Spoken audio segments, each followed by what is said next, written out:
So why don't we jump right into our headline topic for the day? Can it run Microsoft Flight Sim 2020? Microsoft released their new flight simulator on August 18th after how long of a hiatus was this? 10 years? When's the A last very, time? very long time. What, Flight. 2008? Flight Sim 2000. There was 2006. 20 to flight. Wait. It was X, wasn't it? Microsoft Flight Simulator X. That came out in 2006. 2006. Holy crap. So they were out of the flight sim game for nearly 15 years and no one else has come in to take over the reins here. So Microsoft is back. The developers, Asobo Studio, have integrated some really cool features into the game. Like, it's freaking groundbreaking. It is so cool from a technological standpoint. They've got a 1-to-1 scale Earth in the game. Yeah. Using map data from Bing's map service. Yes, my friends, you can download Bing Maps to your computer pretty much. And you have to, because when you buy it on Steam, you just get like a launcher from Steam. I have to assume that Valve was just like, no. when Microsoft asked them if they could distribute 150 gigabytes of game data per user. I mean, that's Valve really earning their 30% cut right there, especially when this thing's on sale. Like, if Microsoft wanted to put Valve out of business, like really put the hurt on them, they could just drop Flight Sim to like... It's only $1. Yeah, make it a 99-cent game. They'll be like... So you actually have to download the rest of the 150 gigabytes of data through the launcher. There's lots of reports that the launcher is buggy and crashes a lot. Hopefully that's maybe because it's the 737 MAX launcher. Oh. That's not really funny. Just for a quick clarification, 2006 was the release of Flight Simulator X. 2014 was the release of Flight Simulator X Steam edition, so that doesn't really matter. So yeah, it's been since 2006, 14 years. Crazy. Real-time weather data, this is amazing, can be toggled on at any time, anywhere in the world. Like, what? That is so cool. You can be flying around in the world, effectively. That is mind-blowing. Oh, you're muted, Luke. You're muted. You're out. You're done. Oops. Sorry. That's really interesting because you could go to natural disasters effectively, I guess. I wonder how they handle that. There's 2 hurricanes coming into... Oh, geez. What is it? I'm probably going to say the wrong thing. So, like, I think it's Gulf of Mexico or something. Can you fly like in a hurricane? So could you fly to that? I don't know. I mean, they would have... I assume they would have like the wind speed at the various like stations and satellite data to show like what it's doing and stuff. I mean, I have no idea how sophisticated it is. Like, it might just be like the feed from AccuWeather or whatever. It's like, yeah, it's raining right now, but it might not know how heavy it is. I don't know, but it's either way, it's freaking cool. And with how much work they've put into it now and how long of a lifetime you might expect from a flight simulator game, I would not be surprised to see this have like a very long lifetime on it and for them to continue to add features. There are 37,000 airports around the world that you can take off from and land at. There are 25 to 35 planes, depending on which version you purchase. And Nicholas is actually posting in the doc right now. It also has AI-controlled real-time planes shut up based on real-world flights that are just like... That's super cool. Also going to be in the sky. That's actually really cool. Shut up. That is so cool. I actually did not know about that last one. It's doing this really cool 3D mapping thing so that you can actually like fly, like you can do a flyby of a city. Like, I mean, I guess if you're a good enough pilot, you could probably fly right down to the street and the buildings will actually be 1-to-1 representations of what they're supposed to look like. I don't think that's in every city right now. Don't quote me on that. But definitely some. And the recommended specs. Luke, hit me with them recommended specs, please, sir. Windows 10, DirectX 11, DirectX 12 is going to be added later. Wow, super, super scary. Intel i5 8400 or an AMD Ryzen 5 1500X, 16 gigs of RAM, an NVIDIA GTX 970, or Radeon RX 590, 150 gigs of disk space. And I'm getting some somewhat mixed information here, but I think that's a minimum, not a total. Yeah. Because as you potentially like fly around, you might need to like stream download some of the like extra map data and stuff. Yeah, you probably shouldn't be riding like right at the limit of your storage drive. Yeah. And it doesn't use the Steam downloader as we talked about for the 150 gigabytes. So you'll be getting that through the client. But they used apparently 2 petabytes of map data to stitch the world together.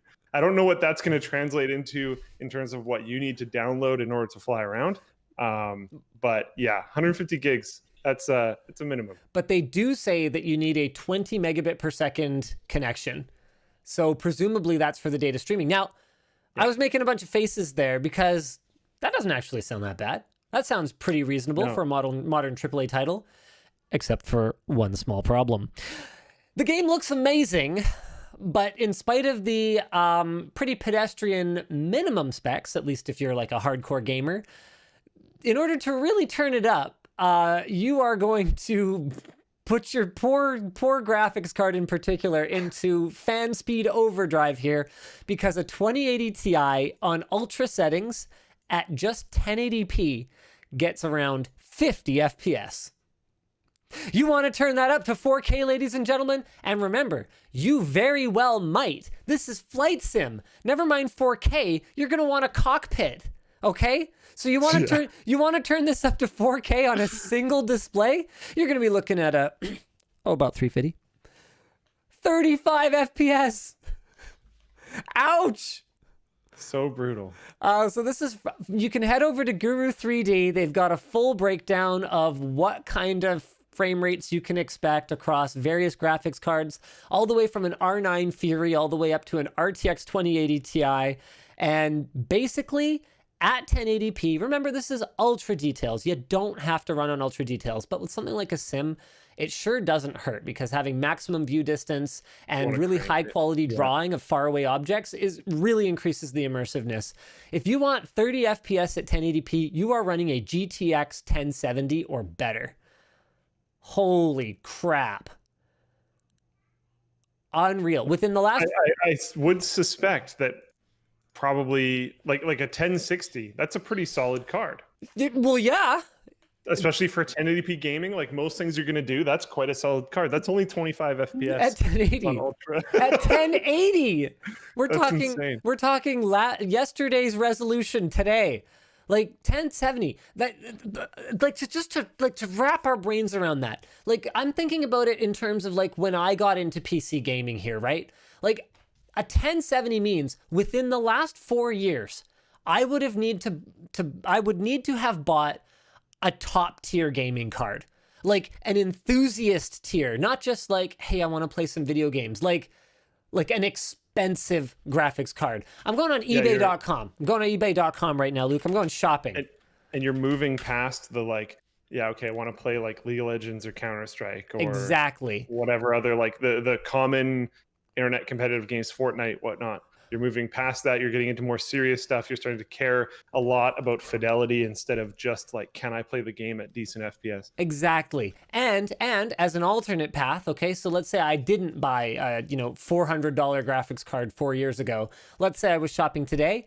I am still the kind of customer who is spending $200 on a second-hand graphics card. So even if I'm a value shopper, I'm still the kind of person spending $200 on a video card. And like, think back to yourself when you were young. $200 on a graphics card, like that's a lot of lunch money.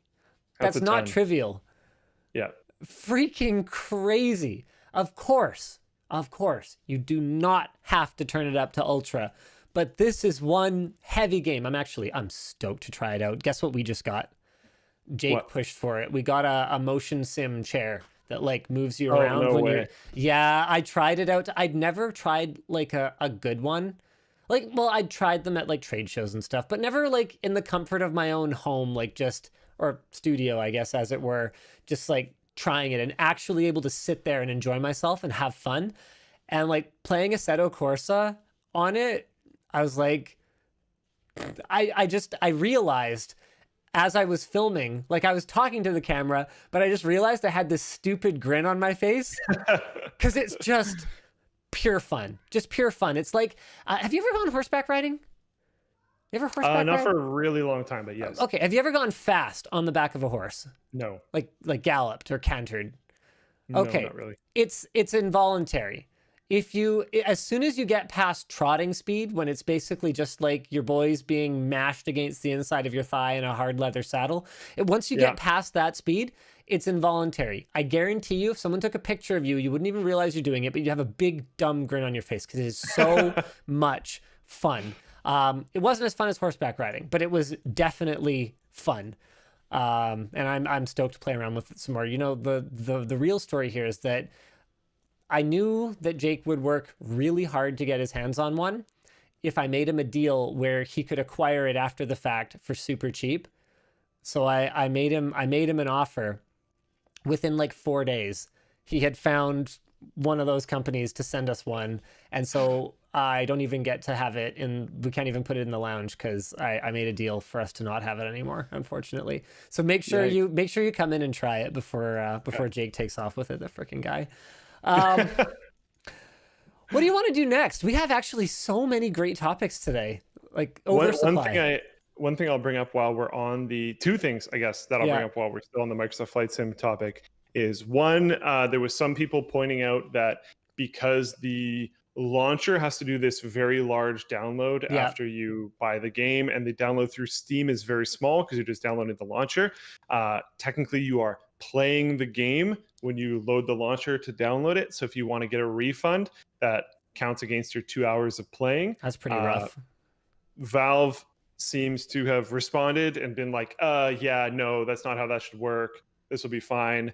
Apparently they have some way of detecting if you're actually actively playing the game, not just the launcher. Okay. Some people seem to have got caught up by this, but you should be able to contact them again and probably get a refund.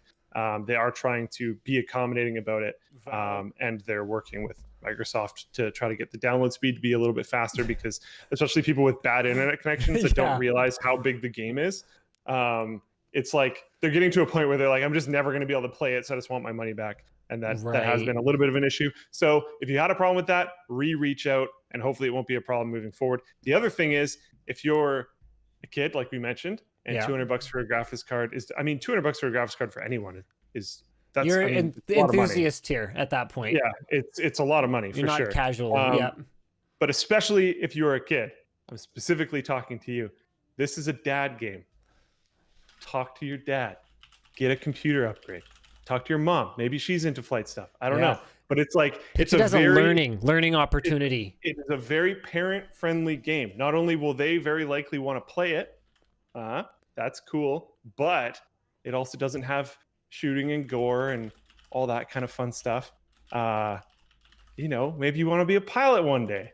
You can get a computer upgrade, and then I don't even care if you play Flight Sim. You got a computer upgrade. Fantastic. Like, here's the thing. You guys gotta, well, we don't want to convince you guys to like scam your parents. You should only get it if you're going to actually play it. But Flight Sim is I would play it anyways because it's cool. Not a game. Like, it's a game, but if you wanted to know legitimately a lot about how to fly a plane, you spend a whole bunch of time in Flight Sim, there is actually a solid chance that if you're actually good at Flight Sim 2020, that if there was an emergency and you had to like operate an aircraft, you could maybe do it. You'd definitely be better equipped than someone who's look, am I wrong?